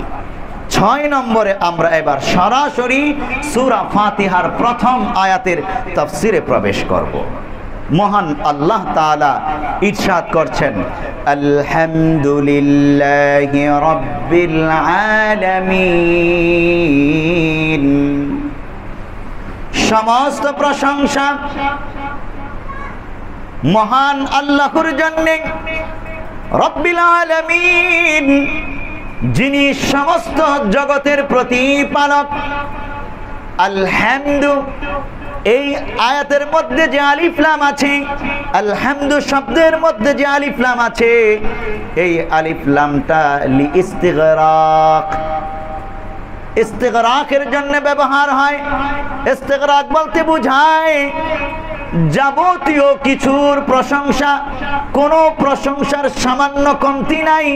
যত প্রকারের প্রশংসা হতে পারে সমস্ত প্রশংসা, আলহামদু, সমস্ত প্রশংসা লিল্লাহি, আল্লাহর জন্যে, রব্বিল আলামিন, যিনি সমস্ত জগতের বা জগৎসমূহের প্রতিপালক। এবার আসুন এই আয়াতের মধ্যে তাওহীদ ফিজ জাত, প্রথমত হামদ, আলোচ্য বিষয়ে যে 10টা বয়ান করেছিলাম আমরা, ওই 10টা আলোচ্য বিষয়ের মধ্যে এই প্রথম আয়াতের মধ্যেই মোট 3টা আলোচ্য বিষয় রয়েছে। 1 নম্বর আলহামদু, আল্লাহ তাআলার প্রশংসা আলোচ্য বিষয়, এটা রয়েছে লিল্লাহি। 2 নম্বর তাওহীদ ফিজ জাত, আল্লাহ তাআলার সত্তাগত তাওহীদের উপর ঈমান আনা। লিল্লাহি সরাসরি আল্লাহ শব্দ, এই আল্লাহ শব্দের মাধ্যমে তাওহীদ ফিজ জাতের উপর ঈমান আনার ইঙ্গিত রয়েছে। 3 নম্বর রব্বিল আলামিন, সমস্ত জগতের বা জগৎ সমূহের প্রতিপালক মহান আল্লাহ। এই রব্বুল আলামিন দ্বারা তাওহীদুর রুবুবিয়্যা এর আলোচ্য বিষয়ের আলোচনা রয়েছে। প্রথম আয়াতেই তিনটি আলোচ্য বিষয় রয়েছে। আলহামদু, প্রশংসা করা। আল্লাহ তাআলা এর মাধ্যমে শিক্ষা দিচ্ছেন যিনি একক সত্তা, তার প্রশংসাই তোমরা করবে। প্রশংসা আমরা কিসের মাধ্যমে করব, কিভাবে করব? দেখুন, প্রশংসা বলতে কি বোঝায়? আরেকটা শব্দ আছে শুকরিয়া। শুকরিয়া আদায় করা, নিয়ামতের শুকরিয়া আদায় করা, এটাও প্রশংসার অন্তর্ভুক্ত হয়। মহান আল্লাহ তাআলার প্রশংসা আমরা তিন ভাবে করব। কয় ভাবে? তিন ভাবে। একটি হলো বিল কলব, অন্তরের মাধ্যমে। দুই নম্বর ওয়া বিল লিসান, জবানের মাধ্যমে আল্লাহর প্রশংসা করব। তিন নম্বর ওয়া বিল জাওয়ারিহি, আমাদের অঙ্গ প্রত্যঙ্গের মাধ্যমে আমরা মহান আল্লাহ তাআলার প্রশংসা করব এবং শুকরিয়া আদায় করব। কারণ রব্বিল আলামিন, তিনি জগৎসমূহের রব। আমাকে তিনি সৃষ্টি করেছেন, আমি হলাম মাখলুক। আমার জন্য পুরো জগৎকে সাজিয়েছেন, অন্য মাখলুকাতকে সাজিয়েছেন। সুতরাং আমি তো সেই রবেরই প্রশংসা করব। তিনটি পাবে অন্তর দ্বারা রবের প্রশংসা করতে। এরকম না যে আমি মুখে মুখে বললাম আলহামদুলিল্লাহ তোমার প্রশংসা, আয় আল্লাহ তোমার প্রশংসা, কিন্তু অন্তরে আরেকটা, তাহলে এটা প্রশংসা বলে গণ্য হবে না। সাবধান। আচ্ছা, এখন আসুন হযরত দাউদ আলাইহিস সালাম, প্রশংসা যে আমি অন্তরে করব, অন্তরে অনুভূতিটা আমার কেমন হওয়া লাগবে, একটা মিসাল তাফসিরে কুরতুবীর মধ্যে এনেছে যে আমি কেমন প্রশংসা করব মহান আল্লাহ তাআলার। وقال داود عليه السلام يا رب كيف أطيق شكرك على نعمك وقدرتي على شكرك نعمة لك। আই আল্লাহ, আমি তোমার প্রশংসা কি করে করব, তোমার শুকরিয়া কি করে, শুকরিয়ার হক, প্রশংসার হক আদায় করব। ওয়াকদরতি আলা শুকরিকা নি'মাতান লাক, তুমি যে আমাকে শুকরিয়া আদায় করার, প্রশংসা করার যোগ্যতা দিয়েছ, এটাও তো আলাদা আরেকটা নিয়ামত। সুতরাং এই নিয়ামতের শুকরিয়া আদায়ের জন্য তো আবার আলহামদুলিল্লাহ বলা লাগবে। আয় আল্লাহ, আমি যখন দ্বিতীয়বার আলহামদুলিল্লাহ বললাম, আলহামদুলিল্লাহ বলতে পারা তোমার একটা নিয়ামত। এই দ্বিতীয়বার আলহামদুলিল্লাহ বলতে পারার কারণে তৃতীয়বার আমাকে আবার আলহামদুলিল্লাহ বলতে হবে তোমার শুকরিয়া আদায়ের জন্যে, তোমার প্রশংসা করার জন্যে। আয় আল্লাহ, এভাবে চতুর্থ, পঞ্চম, ষষ্ঠ, অর্থাৎ তোমার একটা নিয়ামতের শুকরিয়া আদায় করার জন্যে আবার প্রশংসা করতে হবে, আবার আলহামদুলিল্লাহ বলতে হবে। আয় আল্লাহ, তাহলে তো আমি কোনোদিন তোমার শুকরিয়া আদায় করে, তোমার প্রশংসা করে আমি শেষ করতে পারবো না। দাউদ আলাইহিস সালাম আল্লাহর কাছে অন্তর থেকে এই অভিব্যক্তি ব্যক্ত করলেন।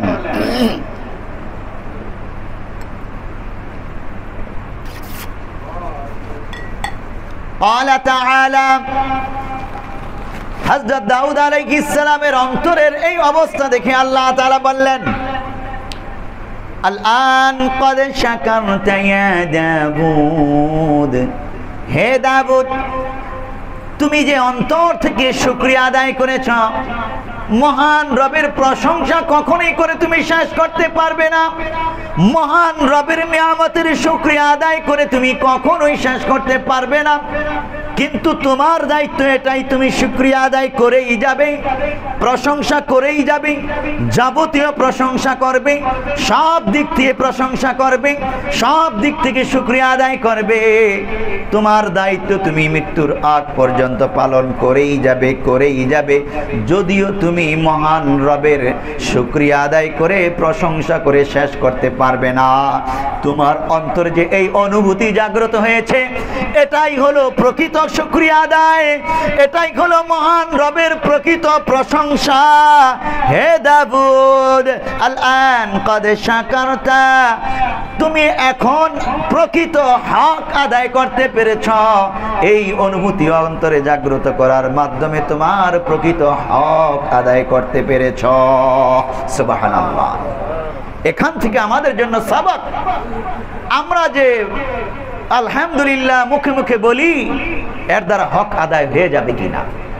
বিল কলব, অন্তর থেকে হক আদায় করতে হবে। অন্তরে এই অনুভূতিটা মেহনত করে করে বসাতে হবে যে মহান রবের শুকরিয়া আদায় করে, মহান রবের প্রশংসা করে শেষ করতে পারবো না আমি, কিন্তু মৃত্যুর আগ পর্যন্ত যতক্ষণ আমার জবান আছে, অন্তর আছে, শ্বাস আছে, আমি আল্লাহর প্রশংসা করেই যাব। এটাই আমার দায়িত্ব। এই সবক আমরা এখান থেকে পাইলাম। এই হাদিসটি, এই আলোচনাটি রয়েছে কুরতুবিতে সূরা সাবা আয়াত নম্বর 13 এর তাফসীর করতে গিয়ে ইমাম কুরতুবী রাহমাতুল্লাহি আলাইহি এনেছেন। দেখুন প্রিয় নবী সাল্লাল্লাহু আলাইহি ওয়াসাল্লাম আমাদেরকে হামদ শিক্ষা দিয়েছেন, প্রশংসা শিক্ষা দিয়েছেন। দেখুন, ঘুম থেকে জাগ্রত হওয়ার পর আবার ঘুমানো যাওয়া পর্যন্ত আমাদের প্রত্যেকটা কর্মকাণ্ড আলহামদুলিল্লাহ এই বাক্যের চাদরে মোড়ানো। কি করে? আমরা যখন ঘুম থেকে উঠি, আল্লাহর নবী একটা দোয়া শিক্ষা দিয়েছেন, আল্লাহর প্রশংসা করার জন্য একটা দোয়া শিক্ষা দিয়েছেন, হামদ। এই যে এখানে আল্লাহ তাআলা বললেন আলহামদুলিল্লাহি রাব্বিল আলামিন, সমস্ত প্রশংসা জগৎসমূহের প্রতিপালকের জন্য।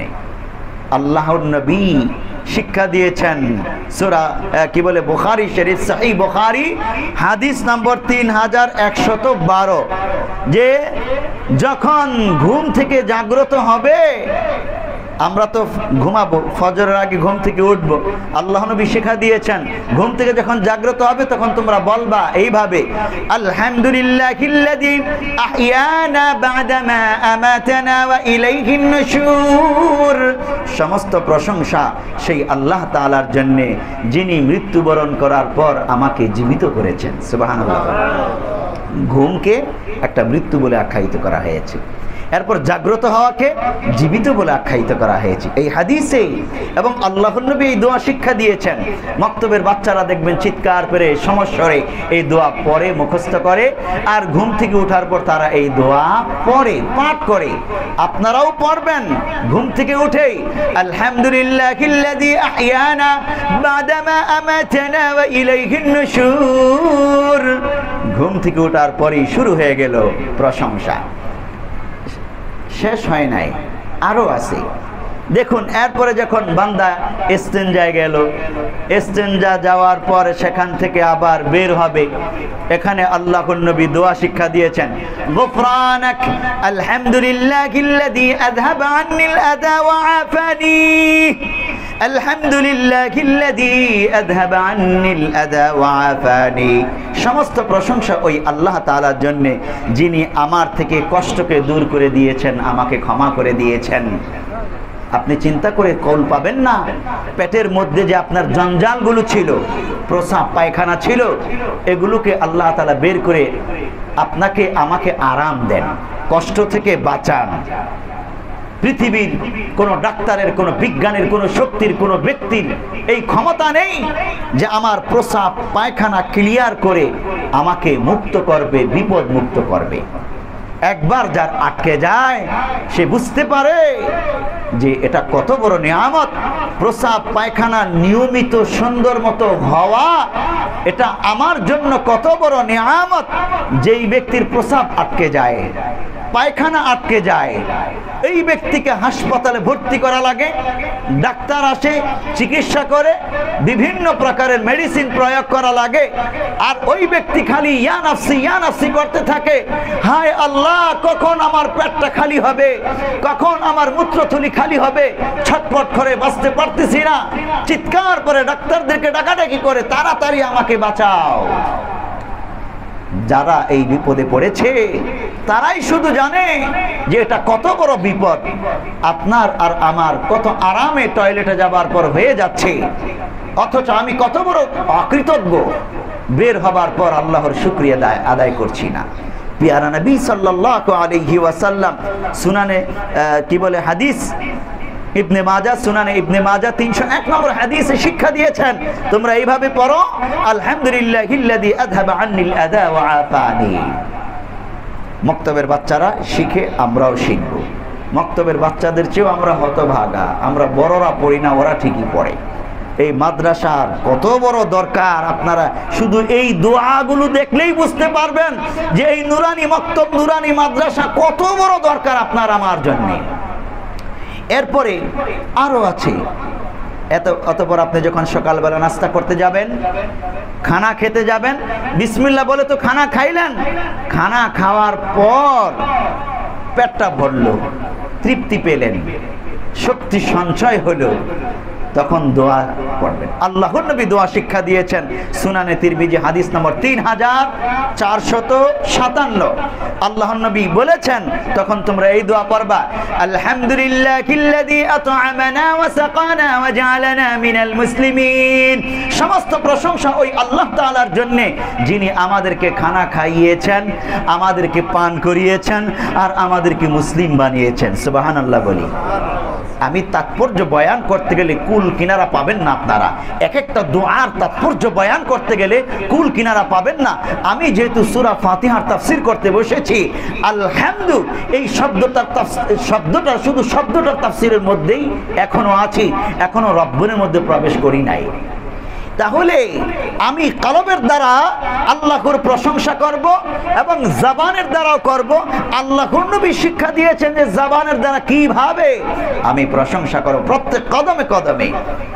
খানা খেয়েছি, শেষ তো আলহামদুলিল্লাহ বলবো। পুরা দোয়াটা পড়তে পারলে ভালো, পুরাটা না পারলে শুধু আলহামদুলিল্লাহ। আর পুরাটা মক্তবের বাচ্চাদের কাছে, বাচ্চাদেরকে ধরে এনে দরকার করে হাদিয়া তোফা দিয়ে মাথায় হাত বুলিয়ে বলবো, বাবা আমাকে দোয়াটা শিক্ষা দাও, যে খানা খাওয়ার পরে কোন দোয়াটা জানি পড়তে হয়, একটু শিখাও আমাকে। তো মক্তবের এই বাচ্চা আপনাকে শিক্ষা দেবে যে আপনি বলুন, আলহামদুলিল্লাহিল্লাযী আত'আমানা ওয়া সাকানা ওয়া জা'আলানা মিনাল মুসলিমিন। আপনি যখন শিখে গেলেন, আপনি মনে করবেন আপনি পৃথিবীর একটা দামি সম্পদ অর্জন করেছেন। এই টাকা পয়সা, কোটি কোটি টাকা পয়সা, বাড়ি গাড়ি, এগুলো আর কি, আপনি বড় সম্পদ পেয়ে গেছেন। এই বাক্যটার অনেক দাম, অনেক মূল্য। দেখুন, খানা খাওয়া এটা আল্লাহর নিয়ামত। খানা খেতে পারা, খানা অর্জন করা যেমন আল্লাহ তাআলার নিয়ামত, ঠিক তেমনি করে খানা খেতে পারাও আল্লাহ তাআলার নিয়ামত। অনেক আল্লাহর বান্দা খানা অর্জন করতে পারে না, না খেয়ে থাকে, অসুস্থ হয়, মারা যায়। আছে না পৃথিবীতে? আছে। অনেক আল্লাহর বান্দা সে কোটি কোটি টাকা, খানা খাবারের অভাব নাই, অর্জন করেছে খানা, কিন্তু খানা খাওয়ার যোগ্যতা নাই, সক্ষমতা নাই। বাংলাদেশের সবচেয়ে বড় ধনী ছিল জহিরুল ইসলাম। সেই জহিরুল ইসলাম শেষে মৃত্যুবরণ করেছে যাও খেতে খেতে। পোলাও, কোরমা, ফল ফ্রুট, ভাত এগুলো খাওয়া ডাক্তার নিষেধ করে দিয়েছে।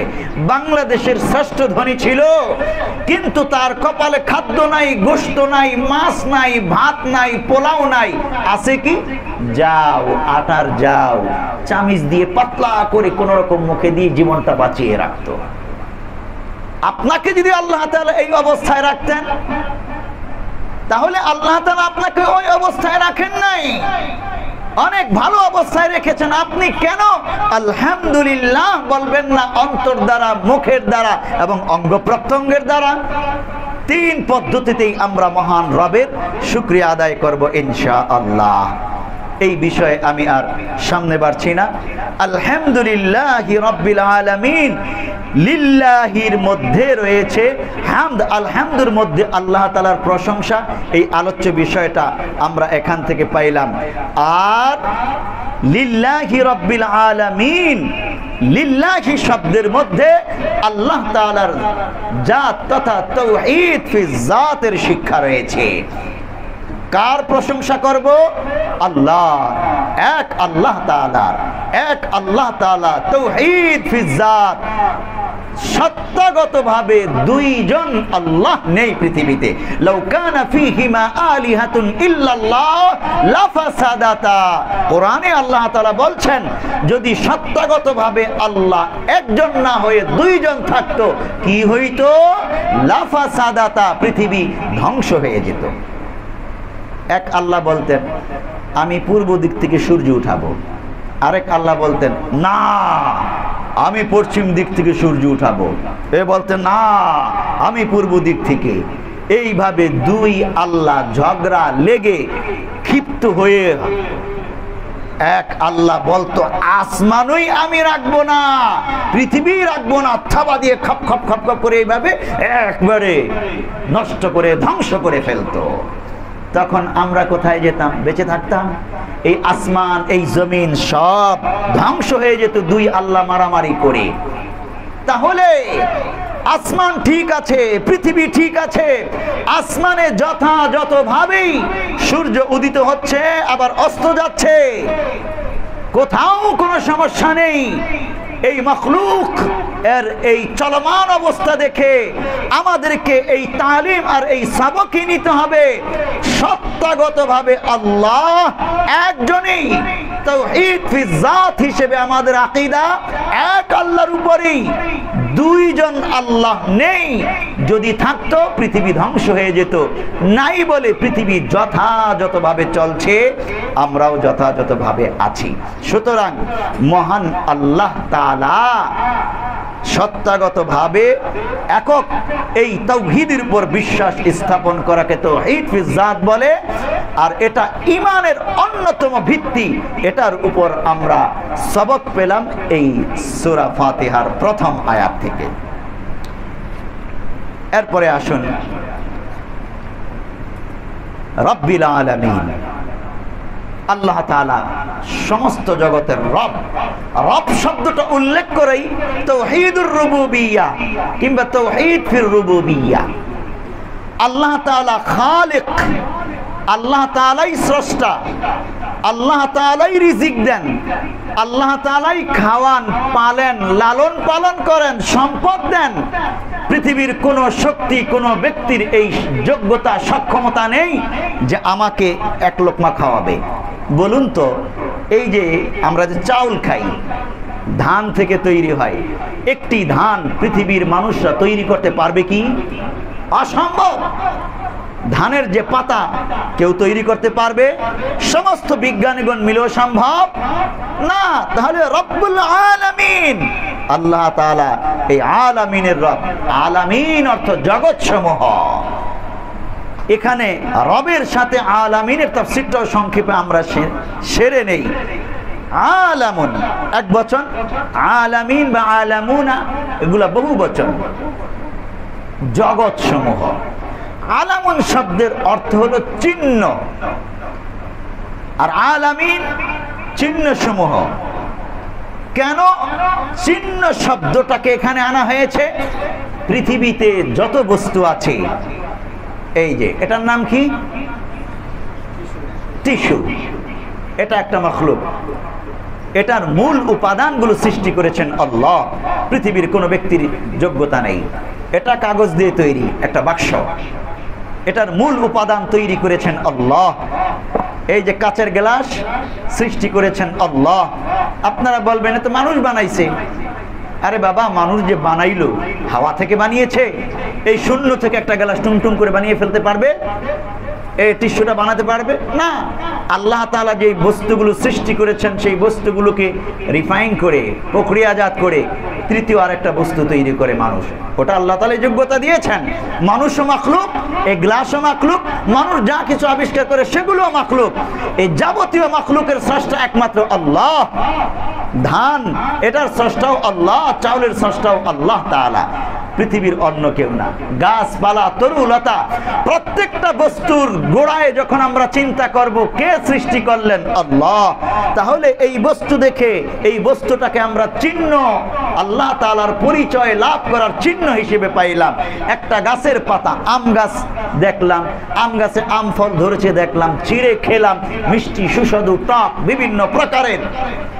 এই ফল দেখে, এই গাছের পাতা দেখে, এই গাছ দেখে এটাকে আমরা মহান আল্লাহ তাআলাকে পরিচয় লাভ করার চিহ্ন হিসেবে নির্ধারণ করলাম যে এই আম কে সৃষ্টি করেছেন, এই আমের ভিতরে কে মিষ্টি ঢেলে দিয়েছেন। আবার মরিচ গাছে মরিচ ধরে, ওই মরিচের মধ্যে কে ঝাল ঢুকিয়ে দিয়েছেন। বিভিন্ন রঙের ফল ফ্রুট হয়, কে দিয়েছেন। এগুলো দেখে মহান রবের পরিচয় লাভ করা যায়। এই জন্য পৃথিবীর যাবতীয় বস্তুরাজিকে আলাম থেকে আলামিন মহান রবকে চিনার চিহ্ন সমূহ বলে আখ্যায়িত করা হয়। পৃথিবী এটাও মহান আল্লাহ তাআলাকে চিনার চিহ্ন। এই জন্য পৃথিবীকেও আলাম বলা হয়, পৃথিবী বলা হয়। যাই হোক পেয়ারে হাজিরিন, এখন তাওহীদুর রুবুবিয়্যাহ এই রব্বিল আলামিন থেকে একটি ধান মহান আল্লাহ তাআলা সৃষ্টি করেছেন। আমি খাচ্ছি, শক্তি সঞ্চয় হচ্ছে। গরু ঘাস খাইতেছে, ওই ঘাস খাওয়ার পর গোবর হয়, ওখান থেকে একটা অংশ রক্ত হয়, আরেকটা অংশ দুধ হয়। আমি দুধ পান করতেছি, আমার জন্য আল্লাহ তাআলা রিজিক রেখেছেন। কিভাবে, কোন প্রক্রিয়ায় এই রিজিকটা আসলো? ওই ঘাসের মধ্যে দুধ আছে, ওই দুধ আমি সরাসরি ঘাস ছিঁড়ে চাবিয়ে খেলে দুধ খেতে পারবো না, সম্ভব নয়। মহান আল্লাহ তাআলা কোরআনে বলেছেন এই দুধ খালিসান লাবানান খালিসান, তোমাকে বিশুদ্ধ দুধ কে পান করালো, কি প্রক্রিয়ায় পান করালো? এটা গরু খায় ঘাস, আরো কত প্রক্রিয়ার মধ্য দিয়ে দুধ হয়ে বেরিয়ে আসে, আর আমরা সেটা খেয়ে রিজিক হিসেবে কে শক্তি সঞ্চয় করি। তাহলে এই গরু লালন পালন কে করেন, ঘাস উৎপাদন কে করেন, দুধ গরুর ওলানে কে উৎপন্ন করেন, আর কি করে আমি সেই দুধ গলা দিয়ে গিলে শক্তি সঞ্চয় করি? মহান রব হলেন সেই আল্লাহ। তাওহীদুর রুবুবিয়্যাহ, এটার উপর আমাদের ঈমান আনতে হবে যে যাবতীয় পৃথিবীর যাবতীয় বস্তু সৃষ্টি করেছেন আল্লাহ। পৃথিবীর যাবতীয় বস্তুর মধ্যে উপকারিতা দিয়েছেন আল্লাহ। পৃথিবীর যাবতীয় বস্তুর মধ্যে ক্ষতি থাকলে সেটাও দিয়েছেন আল্লাহ। পৃথিবীর কারো এই ক্ষমতা নেই উপকার দেওয়ার, অপকার দেওয়ার। পৃথিবীর কারো ক্ষমতা নেই মানুষকে খাওয়ানোর, লালন পালন করার। পৃথিবীর কারো ক্ষমতা নেই কোনো কিছু সৃষ্টি করার, একটা পাতা তৈরি করার। মানুষ আর ভ্রূণ সৃষ্টি করবে তো দূরের কথা। অতএব একমাত্র আল্লাহ তাআলাই এটা পারেন। এই আকীদা, এই বিশ্বাস লালন করতে পারলেই আমি ঈমানদার আর মুমিন বলে গণ্য হব। আল্লাহ তাআলা তাওহীদুর রুবুবিয়্যাহ এই রব্বিল আলামিন এর মধ্যে আমাদেরকে শিক্ষা দিয়েছেন। দেখুন, এটা গুরুত্বপূর্ণ সবক। তাফসীর করতেছি, পাশাপাশি আকীদার ক্লাসও আমাদের হয়ে যাইতেছে, যেটা আমাদের ঈমানের মূল বুনিয়াদ, মূল ভিত্তি। প্যারে হাজিরিন, আল্লামা ইবনে কাসীর রাহমাতুল্লাহ আলাইহি তার তাফসীরে ইবনে কাসীরের মধ্যে কিছু বর্ণনা এনেছেন। এই যে আলহামদুলিল্লাহি রাব্বিল আলামিন, এটার ব্যাপারে হাদিস আন রাসূলিল্লাহ সাল্লাল্লাহু আলাইহি ওয়াসাল্লাম, আফদালুয যিকরি লা ইলাহা ইল্লাল্লাহ, শ্রেষ্ঠ জিকির হলো লা ইলাহা ইল্লাল্লাহ, কালিমার মূল অংশ। ওয়া আফদালুদ দুআই আলহামদুলিল্লাহি রাব্বিল আলামিন, আর শ্রেষ্ঠ দোয়া হলো এই আলহামদুলিল্লাহি রাব্বিল আলামিন বলা। বলবেন হুজুর এটা দোয়া কেমন করে হলো? আরে ভাই, আপনি আল্লাহ তাআলাকে রব মানতেছেন এখানে, আর আপনি নিজে মাখলুক, আর আপনার জন্য গোটা কায়নাতকে আল্লাহ তাআলা সাজিয়েছেন, সেগুলোও মাখলুক। আপনি এই যাবতীয় মাখলুক নিজেকে আর মাখলুককে স্বীকার করে মহান রবের কাছে যখন আপনি বলবেন, তো এটা আপনার জন্য মহান রবের কাছে শ্রেষ্ঠ দোয়া বলে গণ্য হবে। আর আল্লাহ তাআলার পক্ষ থেকে আপনার জন্য বরাদ্দ আসমানের দরওয়াজা দিয়ে নামতে থাকবে। এই জন্য আল্লাহুর নবী এই আলহামদুলিল্লাহি রাব্বিল আলামিনকে শ্রেষ্ঠ দোয়া বলেছেন। কারণ আপনি নিজেও মাখলুক, আর আপনার জন্য গোটা কায়নাতকে সাজিয়েছেন আল্লাহ তাআলা মাখলুক। এই যে আলামিন, জগৎ সমূহ, এখানে আরো দেখুন জগৎ সমূহ বলতে তাফসীর ইবনে কাসিরে বলতেছে মৎস্যকুল, মাছ এটা একটা জগৎ, প্রাণীকুল যত প্রকারের চতুষ্পদ জন্তু আছে এটা একটা শ্রেণী, একটা জগৎ, পিঁপড়া বাহিনী, পোকামাকড় আরেকটা জগৎ, গাছপালা তরুলতা আরেকটা জগৎ, মানুষ একটা জগৎ, জিন জিন্নাত আরেকটা জগৎ, ইবলিস শয়তান একটা জগৎ, ফেরেশতাগণ আরেকটা জগৎ, আসমানের মধ্যে গ্রহ নক্ষত্র একটা জগৎ, জমিন সপ্ত জমিন একটা জগৎ, জমিনের নিচে বিভিন্ন প্রাণী আরেকটা জগৎ। এক কথায় গোটা কায়নাত 18,000 মাখলুকাত বলা হয়, সব কিছু জগতের অন্তর্ভুক্ত। এগুলো সব হলো মাখলুক। এত মাখলুক সৃষ্টি করেছেন মহান আল্লাহ তাআলা। এক তিমি মাছ দেখলে আমরা হার্ট ফেল করি। প্রাপ্তবয়স্ক পূর্ণ একটা তিমি মাছ কত বিশাল বড়! সকালবেলা যদি তার নাস্তা প্রয়োজন পড়ে, তাহলে একটা পূর্ণ বয়স্ক তিমি মাছের জন্য কমপক্ষে 30 থেকে 40টা হাতি তার নাস্তা লাগবে।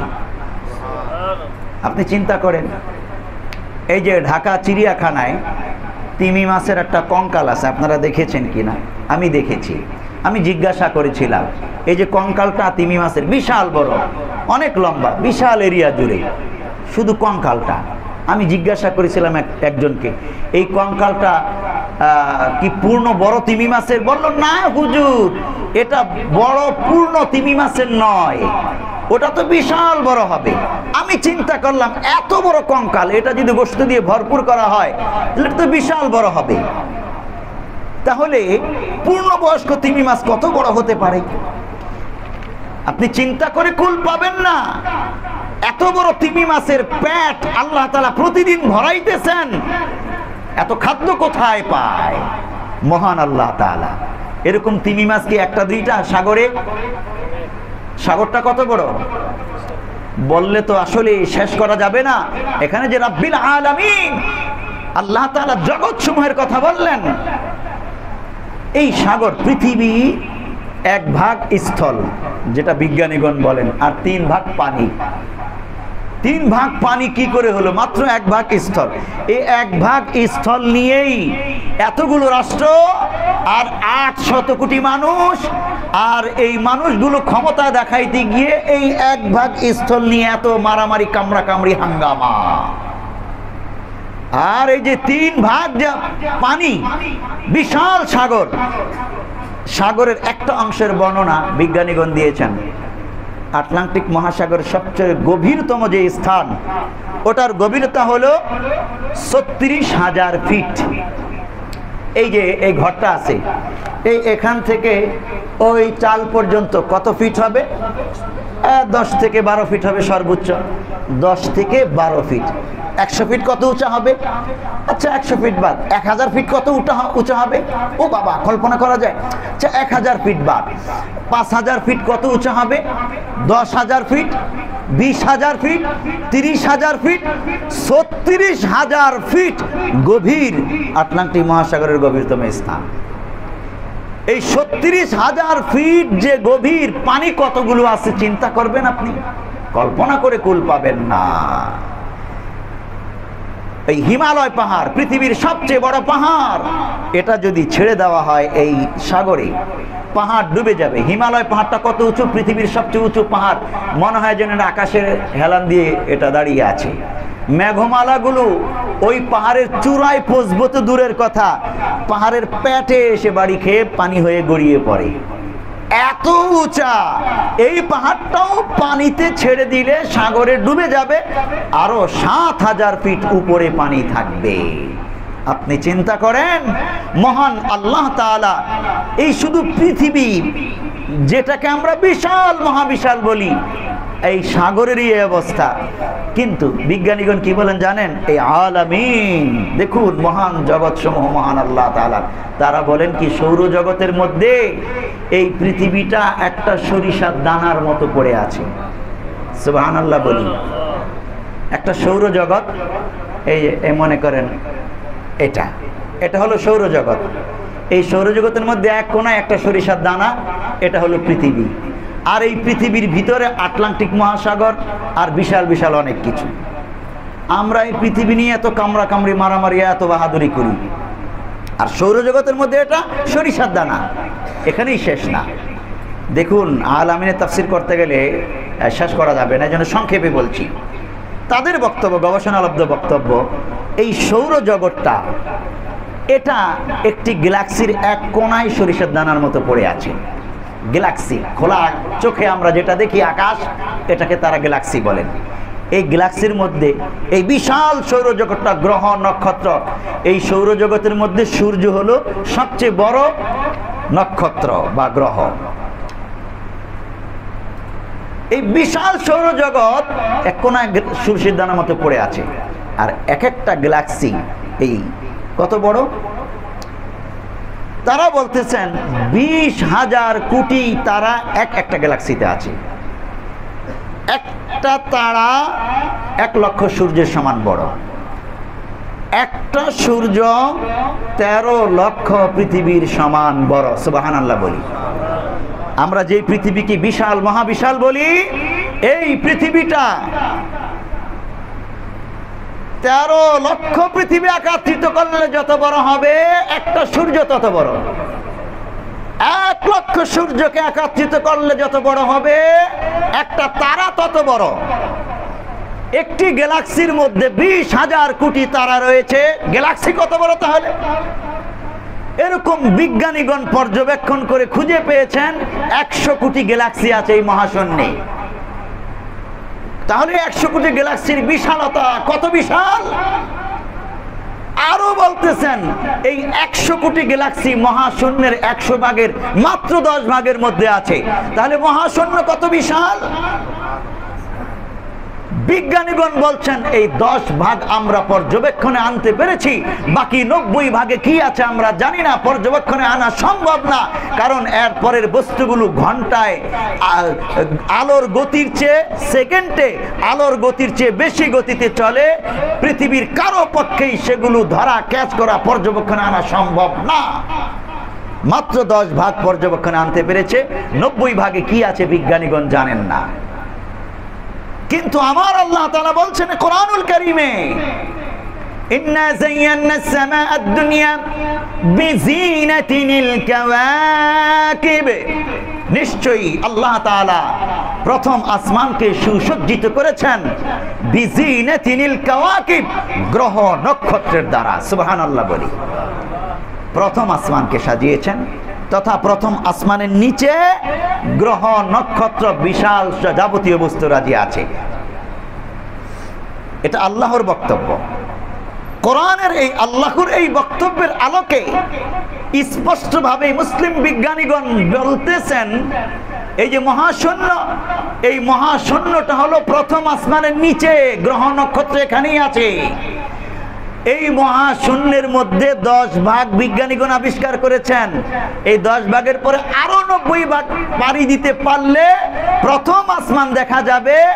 আর প্রথম আসমানের তুলনায় দ্বিতীয় আসমান লক্ষ গুণ বড়, দ্বিতীয় আসমানের তুলনায় তৃতীয় আসমান লক্ষ গুণ বড়।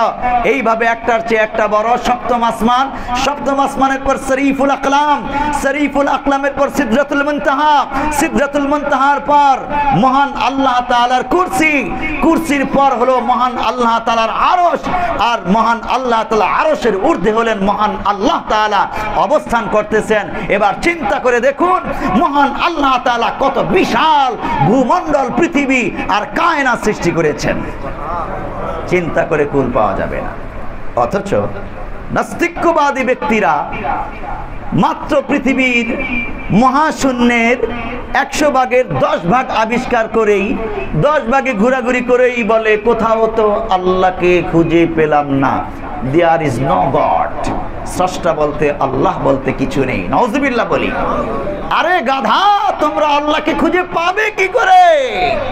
তোমরা তো এখনো সেই স্তর পর্যন্ত পৌঁছতেই পারো নাই। এই 10 ভাগের মধ্যেই ঘোরাঘুরি করতেছো আল্লাহকে পাবার জন্যে। 10 ভাগের পরে 90 ভাগ পাড়ি দাও, তারপরে আসমান, প্রথম আসমান পাবে, এরপরে দ্বিতীয় আসমান পাড়ি দাও, তারপরে তৃতীয়, চতুর্থ, পঞ্চম, ষষ্ঠ, সপ্তম, তারপরে শরীফুল আকলাম, তারপরে সিদরাতুল মুনতাহা, তারপরে কুরসি, তারপরে আরশ, তারপরে মহান আল্লাহকে খুঁজে পাবে। ওই পর্যন্ত তো তুমি যেতেই পারলা না, কি করে আল্লাহকে খুঁজে পাবে? দুটো পাতিহাঁস যদি আটলান্টিক মহাসাগরের সেই 70,000 ফিট গভীরতম স্থানে পাছাটা উপরের দিকে দিয়ে, কল্লাটা নিচের দিকে দিয়ে শামুক তালাশ করে, আধা হাত যার গলা, শামুক খুঁজে পাবে? একটা হাঁস আরেকটা হাঁসকে যদি কল্লা উঠিয়ে জিজ্ঞেস করে, শামুক পেয়েছিস? ওই হাঁস বলল, না, শামুক পাইনি। এই হাঁস জবাব দেয়, শামুক পাবি কি করে? এই সাগরের তলা নাই। এখন সাগরের তলা নাই নাকি এই হাঁসের আধা হাত গলা সাগরের তলা পর্যন্ত পৌঁছার যোগ্যতা নাই? এই নাস্তিক্যবাদী ব্যক্তিবর্গ তোমরা হলে ওই আধা হাত গলা বিশিষ্ট পাতিহাঁসের মতো। 36,000 ফিট সাগরের তলা খুঁজে পাবে কি করে? কিন্তু কোরআনুল কারীমে তোমরা আসো, সূরাতুল ফাতিহার উপর ঈমান রেখে পাঠ করা শুরু করো, আলহামদুলিল্লাহি রাব্বিল আলামিন। মহান রবকে খুঁজে পাবে, পরিচয় পেয়ে যাবে। আমরা ঈমানদাররা যখন নামাজে দাঁড়িয়ে আলহামদুলিল্লাহি রাব্বিল আলামিন পাঠ করি, আল্লাহর নবীর হাদিস আমরা পড়েছি, বুখারী মুসলিমের হাদিস, তখন সরাসরি এই বান্দার সাথে আল্লাহর কানেকশন হয়ে যায়। বান্দা আলহামদুলিল্লাহি রাব্বিল আলামিন বলার সাথে সাথে আল্লাহ তাআলা জবাব দেন, হামিদানি আবদি, হামিদানি আবদি। আমার বান্দা আমার প্রশংসা করছে, আমার বান্দা আমার প্রশংসা করছে, আমার উপর ঈমান এনে আমার প্রশংসা করছে। আমি জমিনে থেকে মহান আল্লাহর এই সূরা ফাতিহা পাঠ করি, আর মহান আল্লাহ আরশের ঊর্ধ্বে বকুর্ধ্বে অবস্থান করার পরেও আল্লাহর সাথে কানেকশন হয়ে যায়। এই বিজ্ঞানীগণ, এই নাস্তিক্যবাদী ব্যক্তিরা 10% মধ্যেই সীমাবদ্ধ থাকে। বাকি 90 ভাগ, প্রথম আসমান, দ্বিতীয় আসমান, সেখানে উঠার যোগ্যতা তাদের নাই। কিন্তু আমরা ঈমানদাররা এই জমিনে থাকা অবস্থাতেই এই কোরআনের মাধ্যমে সপ্ত আসমান পাড়ি দিয়ে, কুরসি, আরশ পাড়ি দিয়ে মহান আল্লাহ পর্যন্ত পৌঁছে যায়। এটাই হলো এই কোরআনের গুরুত্বপূর্ণ বিশাল সবক। এই তাফসীর থেকে আমরা এই সবক গ্রহণ করব ইনশাআল্লাহ। প্রিয় হাজিরিন, এই জন্য আল্লাহর নবী বলছেন, আফদালুয যিকরি লা ইলাহা ইল্লাল্লাহ।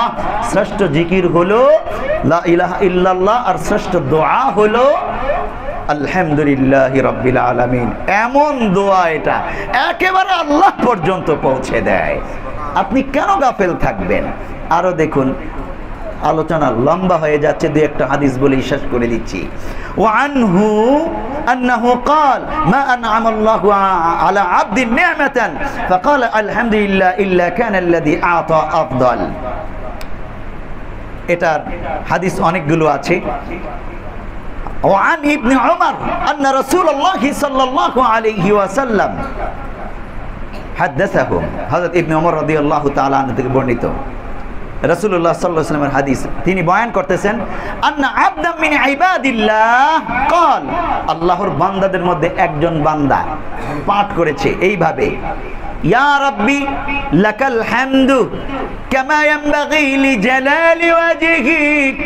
আয় আল্লাহ, হে ইয়া রব, দেখুন এই রাব্বিল আলামিন থেকে, ইয়া রব লাকাল হামদু, যাবতীয় প্রশংসা তোমার জন্যই, কামা ইয়ানবাগি লিজালালি ওয়াজহিক, তোমার শান মান জালালি অনুযায়ী যেই রকম প্রশংসা হওয়া দরকার, আমি তো হক আদায় করে শেষ করতে পারবো না, কিন্তু তোমার শান মান, তোমার জালালিয়ত অনুযায়ী তোমার যাবতীয় প্রশংসা, ইয়া রব।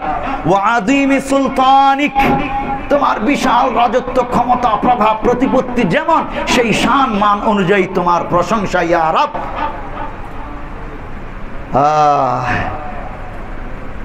فعدلت بالملكين فلم يدريا كيف يكتبانها فصعدا الى الله فقال।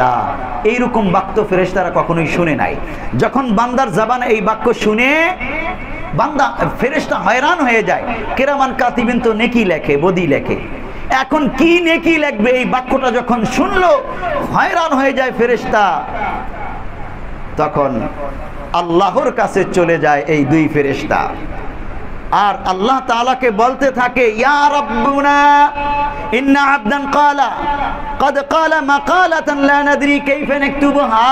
আয় আল্লাহ, তোমার বান্দা এমন একটা বাক্য বলেছে, এটার সওয়াব আমরা কিভাবে লিখবো আমরা জানি না, কুল কিনারা পাইতেছি না, এমন একটা বাক্য, আয় আল্লাহ বলে দাও কি করব?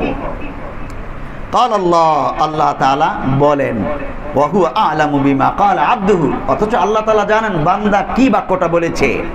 মাদা ক্বালা আবদি, আমার বান্দা কি বলেছে? ও ফেরেশতারা শোনাও, আমাকে শোনাও। ফেরেশতাদের কাছ থেকে শুনতে চাই বান্দা কি বলেছে। ক্বালা, দুই ফেরেশতা বলে, ইয়া রাব্বি ইন্নাহু ক্বালা লাকাল হামদু ইয়া রাব্বি কামা ইয়ানবাগি লিজালালি ওয়াজহিকা ওয়া আযীমি সুলতানিক। এই যে এই বাক্যটা, ফাকাল আল্লাহু লাকুমা, আল্লাহ তাআলা তখন বলেন, উকতুবাহা কামা ক্বালা আবদি হাত্তা ইয়ালকানি ফাআজিজিয়াহু বিহা। তখন আল্লাহ রাব্বুল আলামিন দুইজন ফেরেশতাকে বলে, ও বান্দা, ও ফেরেশতারা, আমার বান্দা এমন একটা বাক্য বলেছে, নির্দিষ্ট কোন সওয়াবের অঙ্ক দ্বারা এই বাক্যকে পরিমাপ করা সম্ভব না। অতএব তোমরা এই বাক্য বলার কারণে আমার বান্দার জন্য সওয়াব লিখতে থাকো, লিখতে থাকো, কলম কখনো উঠাবে না। বান্দা মৃত্যু বরণ করার আগ পর্যন্ত বান্দার জন্য নেকি লিপিবদ্ধ করতেই থাকো। সুবহানাল্লাহ। তাহলে আপনি চিন্তা করুন, এই যে আলহামদুলিল্লাহি রাব্বিল আলামিনের বাক্য সম্বলিত এই বাক্য বান্দা যে এখানে উচ্চারণ করলো, লাকাল হামদু ইয়া রাব্বি কামা ইয়ানবাগি লিজালালি ওয়াজহিক, এই বাক্যের এত মর্যাদা, এত ওজন, ফেরেশতাদেরকেও আল্লাহ তাআলা বলেন নেকি লিখতে থাকো, লিখতে থাকো, মৃত্যুর আগ পর্যন্ত প্রকৃত পুরস্কার আমি আমার বান্দাকে দেব। প্যারে হাজিরিন, সূরা ফাতিহার প্রথম আয়াতের ওজন কত বড় আমরা উপলব্ধি করে শেষ করতে পারবো না। এখানে এই জন্যই তাফসীরে ইবনে কাসিরের মধ্যে লিখতেছে যে মহান আল্লাহ তাআলাকে কায়নাতের দিকে তাকালে যেমন চেনা যায়, তাওহীদুর রুবুবিয়্যার ঈমান ইয়াকিন অর্জন করা যায়, তাওহীদ ফি জাতের ঈমান ইয়াকিন সাবত অর্জন করা যায়, ঠিক তেমনি করে মহান রবের প্রশংসা করে শ্রেষ্ঠ দোয়া অর্জন করার মাধ্যমে আল্লাহ তাআলার শ্রেষ্ঠ বান্দা হওয়া যায়। আল্লাহ তাআলা আমাদেরকে সূরা ফাতিহার প্রথম আয়াত অনুযায়ী শ্রেষ্ঠ বান্দা হওয়ার তৌফিক দান করুন, বলি আমিন। ওয়া মা আলাইনা ইল্লাল বালাগ।